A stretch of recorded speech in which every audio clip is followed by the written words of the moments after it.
이제 묘에 대해서 우리가 공부를 좀 하시는데, 물론 우리가 자평명리 때 우리가 배웠던 일지 단순한 묘목을 우리가 공부를 한다라고 보시면은 조금 곤란해요. 그런 자평명리적 기초 소양 이후에 이제 굉장히 고급스러운 신살, 특히 우리가 12성이라고 하는 측면에서 보고 있잖아요. 그래서 이 12성이라고 하는 측면에서 이제 묘에 대해서 공부를 좀 하셔야 되는데, 묘는 일단 12성에서는 파라고 얘기를 해요. 파는 깨지다 이런 얘기예요. 깨지다라고 하는 얘기를 해서 우리가 천파성, 그 다음에 묘파성, 묘파, 그래서 천파 내지는 묘파 이렇게 써요. 그래서 앞으로는 묘목이 어떻다 이런 얘기를 안 해. 그냥 묘파, 천파 이렇게 써요. 그러니까 주로 이제 천파라는 얘기보다도 묘파를 갖다 많이 쓴답니다. 그러니까 일지에 묘가 있다라고 한다면 기본적으로 파가 있다 이렇게 보는 거예요. 그래서 요 글자는 보시면은 파라고 하는 것이 이렇게 12개 중에서 가운데가 끊어진 건 요 녀석 하나뿐이에요. 그래서 일지에 묘가 놓여 있다고 한다면 기본적으로 부부자리잖아요. 부부자리가 대체적으로 안 좋아요. 그래서 무정지상 이렇게 얘기를 해. 그래서 일지가 묘로 놓였던, 그러면 묘파고 놓으면 무정지상이야. 이거 거의 틀림없어요. 묘를 놓은 사람들이. 그렇습니다. 근데 이제 어떤 사람들이 묘를 놨는데도 나는 우리 부부는 좋아요 이런 사람이 있어요. 이런 건 업상이 대체됐기 때문에 그래요. 그래서 되게 이제 묘를 놓게 되면은 우리가 되게 을정기 신계잖아요. 그렇죠? 을정기 신계, 을묘부터 저 계묘까지는 조금 이따 설명을 드리고, 기본적으로 이 묘파라고 천파라고 하는 녀석은 우리가 그림을 보면은 그림이 이런 그림이 이렇게 그려져요. 그래서 이게 한편으로서는 귀야. 귀면서도 한편으로서는 새싹이고요. 한편으로서는 문이에요. 한편으로서는 하늘이 열리는, 태양이 열리는 하늘의 문이기도 하고요. 한편으로서는 촛대가 되기도 하고요. 그래서 여러분은 묘를 보자마자 바로 그림을 떠올리셔야 돼. 이거를 바라요. 묘파를 보자마자. 그러니까 우리가 이것을 묘지 문상 이렇게 얘기를 해. 묘의 지, 가지 지자예요. 묘지 문상 이렇게 얘기를 해. 묘지 문상. 묘지 문상이라고 하는 것은 이 나무 가지가, 이 묘목의 가지가 마치 문처럼 생겼어요. 그렇죠? 문은 이렇게 생겼어요. 이렇게 생겼거든요. 그래서 문처럼 이렇게 생겼답니다. 그래서 여러분 관상을 볼 때요, 언제 보시는 줄 아세요? 묘시에 봐야 돼요. 묘시에 본다고 관상을. 이 문에 해가 뜨는 시간이 언제예요? 해가 들어오는 시간이 묘시라고. 묘시, 인시 묘시 중에서 묘시. 그래서 해가 뜰 때 관상을 보는 거예요. 근데 요즘 관상은 언제 봐요? 아무 때가 보잖아. 화장하고. 왜 이때 보냐면 묘시는 화장을 안 한단 말이야. 그래서 묘시에 우리가 관상을 본다고. 그래서 사실은 이 관상을 보는 사람들이 대개 보면 새벽 4시쯤부터 해서 하여튼 오전 중에 다 끝내. 오후에는 안 봐. 그게 원칙이에요. 왜? 묘지 문상, 해가 뜨는 시간에 보기 때문에 그래요. 그 다음에 이제 요 귀를 놨어. 귀는 이 토끼잖아. 그렇죠? 토끼 귀를 놨어요. 토끼 귀를 놔서 귀는 뭐예요? 잘 듣잖아. 그래서 남의 말을 잘 들어요. 들으면 듣는 걸로 끝나는 것이 아니라 충분히 놓여요. 그래서 첫 번째 주 1주째, 3주째 이렇게 들어오는데, 오른쪽도 충분이라고 하는 것은 계절이, 물론 경칩은 이제 만물이 막 희생하는, 개구리가 놀래서 깨어난다고 하는 그 경칩이지만, 이렇게 충분은 낮과 밤낮의 길이가 똑같아지는 그런 계절에 우리가 만춘지절 이렇게 얘기를 한답니다. 그래서 되게 월지를 묘를 갖고 태어나는 사람들은 아주 생동감이 있어요. 사람들이요. 그리고 일지의 묘를 갖고 태어나는 사람들 역시도 각성의 의미가 있어가지고 집에 놀지를 못해요. 되게 나와서 돌아다닌다고. 왜? 봄이니까, 파릇파릇하니까. 그래, 실제 그래, 토끼니까 그래요. 그 다음에 이 토끼를 저기다가 한번 놔보실까? 이렇게 이 토끼를 저 천간으로 놓게 되면은 을로 놓죠. 그렇죠? 그래서 이 묘와 을의 특징들이 환경 적응력이 대단히 뛰어나 현실적이고요. 그 다음에 우리 그 대체적으로 이러죠. 어머님들을 대한민국의 어머니섬이라고 한다면 되게 개수를 가지고 얘기할 수 있죠. 그게 희생 봉사의 아이콘이잖아. 그 다음에 맨 목화 토금수의 수의 마지막이고요. 그렇지만은 가장 현실적인 어머니, 아직 지하철 문이 열리기 전에 뚫고 들어가는 어머니들이 있죠. 그 을목이잖아. 이렇듯이 굉장히 바지런하고 부지런한 사람들의 대명사들이 묘목을 놓은 사람들이에요. 그래서 이 묘라고 하는 것은 다시 보시면 처음부터 묘파를 낳기 때문에 부부간의 정은 없어요. 되게 묘파를 일지에 낳았다고 한다면은 깨지는구나 이렇게 보시는 거예요. 그 다음에 이제 물론 깨지는데도 우리는 괜찮아요 한다면은 업상대체가 됐다는 얘기죠. 그런 얘기예요. 그러면은 이제 이 묘를 놓은 사람들을 가지고 보면은 제일 처음에 보니까 을묘라고 하는 사람이 있고, 그 다음에 정묘가 있고, 기묘가 있고, 그 다음에 신묘가 있고, 그 다음에 계묘가 이렇게 있는데, 물론 아무리 뒤져봐도 일지 묘를 놓은 거는 을정기 신계 묘 5개밖에 없어요. 그래서 보면 비식재 관인이에요. 그렇죠? 그러니까 비겁의 묘를 놓거나 그 다음에 뭐 식재관에 전부 다 묘를 놓은 사람들인데, 이렇게 을묘에 비에 이렇게 묘를 놓는다는 것이 우리는 가녀 지동을 낳았다 이렇게 얘기를 해요. 가녀 지동의 대표적인 우리가 3가지들이 신유, 그 다음에 임자, 그 다음에 을묘 3가지가 있어요. 이 사람들의 특징들이 뭐냐면 배타성이에요. 배타는 타인을 배타는 거예요? 배우자를 배타는 거예요?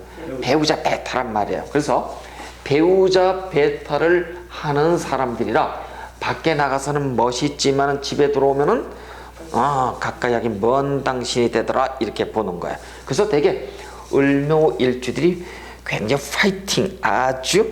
그래서 우리가 이석영 선생의 사주 척경에 보시면 이런 문구가 나와. 첩이 본초를 몰아낸다고. 그 정도로다 강해요. 여러분 보면 TV 같은 데 보면은 왜 그런 실화 이래 갖고 나오는 것도 있잖아요. 애정극들, 그쵸? 첩이 본초를 막 밀어내고 하는 것들이 있어. 대표라고. 그래서 여러분 을묘일주하고 결혼을 하시면 이 여자라고 보면 남자는 되게 먹고 놀아요. 그래요. 왜? 여자가 싹 다 끌고 가.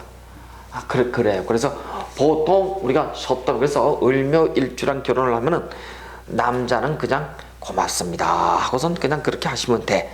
그 다음에 이 정묘를 놓게 되면 뭐예요?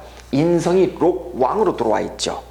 인성 록왕이에요. 그렇죠? 전부 다 갑을이잖아 밑에가. 그래서 인성 록왕이라 어떻다고요? 공부의 신이다 이렇게 얘기를 해요.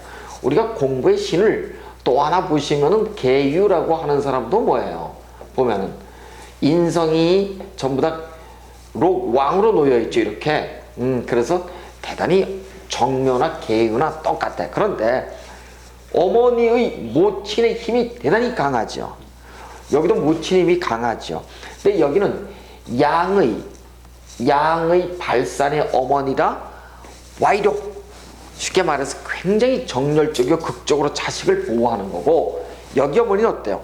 지성적으로 자식을 대단히 보호하는 어머니. 그래서 계유가 되었던 정묘가 되었던 전부 다 모친과의 인연이 굉장히 긴 사람들 이렇게 볼 수 있어요. 부친보다는. 그 다음에 기묘일주를 보면은 기묘일주는 이 지지의 갑을이 전부 다가 보니까 관성으로다가 혼잡돼 있어요. 그쵸? 그래서 기묘일주들 여명 같은 경우에는 되게 어떤 남자를 만나는 줄 아시죠? 빡센 남자를 만나. 정이 없거나 무정한 남자들을 만나요. 그래서 대체적으로 기묘일주의 여명들이 남편복이 쉽게 말해서 없어. 없다고요. 그래서 일단 이 정묘일주도 그래요. 왜? 인성이 어디 놓여 있어요? 남편 자리에 놓여 있잖아요. 그쵸? 그래서 이럴 때 우리가 되게 남편 자리, 여명의 입장에서 남편 자리에 모친이 들어와 있다고 하는 것은 기본적으로 뭐예요? 각각의 사돈, 나의 엄마와 남편의 엄마가, 시어머니가 서로 싸우는 과정에 들어와 있다 이렇게 본다. 그래서 사실은 이런 경우에는 남편이 굉장히 우울해지는 상들이에요. 그 다음에 이제 이 기묘 입장에서는 남편이 어떠한 공직의 기운을 잘 가지고 있다고 한다면 괜찮지만 그러지 않다고 한다면 되게 이 묘가 칠살로 작용을 해서 팔자가 굉장히 틀어지기 쉬운 팔자들. 그 다음에 이 신묘일주를 보면은 신묘는 재가 어떻게 들어와 있나요? 록왕으로 들어와 있죠? 그러면은 이런 거예요, 여러분. 신묘는 보시면은 갑을이 이렇게 있어요. 자, 이 사람을 이제 여러분이 사주팔자를 이제 이게 바로 일주 분석인데 보자마자 여명의 입장에서 감명을 하세요. 그러면은 무조건 여러분 세 가지 무조건 입장이 머릿속에 들어와 있다. 하나는 육친의 관점, 하나는 심리의 관점, 하나는 사회적 관점이에요. 또 우리가 들어간다면 건강이 있을 수가 있는데 무조건 여명의 입장에서 육친 그러면 누구예요? 이 사람은 시모잖아. 그렇죠. 시어머니란 얘기는 이 사람들이 생해주는 것이 화란 말이에요. 나의 남편이 뭐예요? 나의 남편 자리 어머니가 들어와 있죠? 나의 남편은 마마보이라는 것을 다시 얘기해서 음덕이 강한, 즉 부모로부터 받는 것이 많은 사람들, 이거 자체를 알 수가 있고, 이걸 만약에 남명이라고 한다면 남명의 입장에서 누구예요? 이 사람이 육친으로 보면 아내잖아. 그렇죠? 아내가 어떻게 들어와 있어요? 완반지 아내. 굉장히 크잖아요, 힘이. 그러니까 이 사람은 뭐예요? 쟤를 낳는데 쟤의 록왕을 누가 쥐고 흔드는 거예요? 아내가. 그래서 신묘일주는 남편들은 부인이 반드시 돈 버는 데가 있어. 그리고 남편보다도 돈을 더 잘 벌어. 근데 이 남편이 신묘일주라 까칠할 거 아니에요? 너 집에 있어. 그러면 안 되죠. 내가 신묘일주라고 한다면 누구랑 만나도 그 부인은 반드시 재테크의 달인이 된답니다. 또 그런 사람을 만나고요. 그래서 부인을 나가 놀게끔만 하시면 돼. 그럼 돈 벌어다 착착 집안을 살림살이를 일으켜줘. 그래서 육친으로 보면은 여명의 입장에서는 마마보이의 남편하고 사는 격이 있죠. 근데 마마보이의 남편은 돈이 있죠. 누구의 돈이에요? 부모의 덕이잖아. 그래서 부모가 죽고 나면 누구 돈이 된다? 내 돈 되는 거예요. 그래서 남편하고는 정이 없지만 부모의 돈을 보면은 그래도 살아야 돼. 그렇지만은 이 남명의 입장에서는 처가 돈 버는 사람으로 들어와 있더라. 그래서 이게 되게 신묘일주의 남명들은 대체적으로 보면 직장생활 차근하거나 막 그렇게 있으면은 문제 없답니다. 근데 이제 되게 이제 신묘일주들이 되게 이제 무슨 뭐 사업을 한답시고 본인이 사업한답시고 저러다 보면 헐라당 들어먹고 또 부인이 도와주고 막 그런 일로 들어오겠죠. 그래서 신묘일주들은 심리가 여명의 입장에서는 제가 관을 생각게끔 들어가 있어요. 이걸 재생간사주에서 이성에 대해서 상당히 많이 관심을 가진 사주들. 그래서 음성적이다 그렇게 얘기를 하고, 그 다음에 이 사회적으로는 어쨌든 재생관을 통해서 제가 쉽게 말해서 재물이 밥그릇이 이렇게 있으면 이게 넘치 흐른단 말이에요. 관으로다가.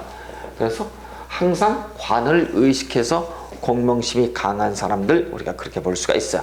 그래서 여러분이 사주를 보자마자 육친의 심리의 사회적의 관점에서 여러분이 보신다면 별 문제가 없을 것 같아요. 자, 이번에는 계묘를 보면은 계묘 자체가 어떻습니까? 계묘는 보니까 내가 묘파를 식상의 묘파를 갖다 놨네요. 그렇죠? 그래요. 그런데 보니까 묘갑을이 이렇게 있어. 그러면은 나의 입장에서는 여명의 입장에서 모친인데 나는 자식을 위해서 온갖 힘을 다 쏟는 어머니지요. 그쵸? 그래. 그래서 여기는 자식이 뭐냐 하면은 자식이 하나의 엄마를 앵벌이식으로 보는 꼴이에요. 그래서 계묘일주들은 자식을 위해서 온갖 힘을 다 쏟고 자식 놓게 되면 어떻게 돼요? 화를 치니까 상관경관에서 득자부별 이혼하는 경우가 대단히 많아요. 그래서 계묘일주는 우리가 뭐라 그러냐면 특히 천을귀인을 낳기 때문에 팔자가 괜찮은 팔자들 이렇게 얘기를 하지만은 실제 남편복은 없는 사람들이야. 그래서 이 사람들이 봄비가 목을 씻기죠. 그래서 봄비가 목을 씻기는 그런 형상에 들어왔기 때문에 목욕 숙박업 있죠. 이 업으로다 놓게 되면 돈 버는 사람들이 굉장히 많답니다. 그래서 아마 우리나라의 여명 중에서 이렇게 보면 이부진 씨라든가 이런 분들이 있어요. 막 그런 분들이 아마 이렇게 숙박업 같은데 아마 이렇게 계묘를 놓지 않을까. 천을기운을 내서 돈을 만지는 많은 사람들을 이렇게 볼 수가 있답니다.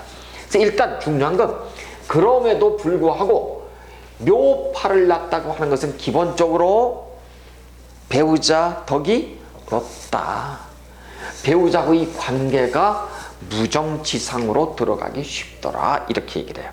그래서 일단 우리는 묘파에 대해서 공부를 하고는 있습니다만은 팔을 놓게 되면 기본적으로 그렇더라. 근데 아까 얘기를 했습니다만 묘를 가지고 있는 사람들이 대체적으로 보면은 이제 아까 우리가 철새 계금을 나가지고 정신의 멘탈의 영역으로 다 우리가 쫓아간다 그랬어요.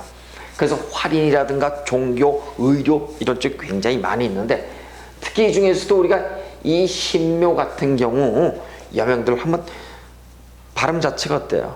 신묘스럽잖아. 그렇죠. 발음대로가 안 되니까. 그래서 신묘하다고. 그래서 신기가 있어요. 기본적으로. 그러면은 신묘일주는 기본적으로 신묘가 들어오는 행운이 있잖아요. 이걸 우리가 동착한다 이렇게 얘기를 해요. 요 동착운에 보면은 신묘가 반드시 동착해서 어디를 칠까 하면 목을 쳐요. 목을 쳐서 대개 보면은 정신의 영역 쪽에서 빙의 현상을 보게 되더라. 그럼 2011년이 신묘년이었어요. 10년이 경인년이고. 그래서 11년에 이 신묘일주를 놓은 사람들은 아마 정신적 충격이 대단히 심했던 사주들 이렇게 볼 수가 있어요.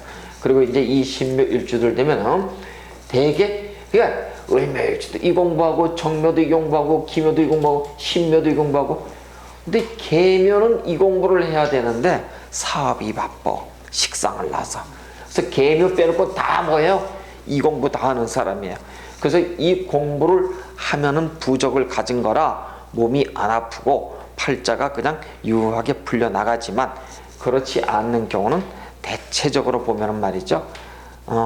배우자하고 인연 없이 그냥 학문에 정을 들여서 학문도 전부 다 역술이나 활인 쪽이에요. 이렇게 사는 사람들이 굉장히 많죠. 그 다음에 이렇게 정묘일주들은 공부의 신을 낳지만은 40대 이후에는 전부 다 이렇게 활인 쪽에 공부하는 사람들이 굉장히 많아요.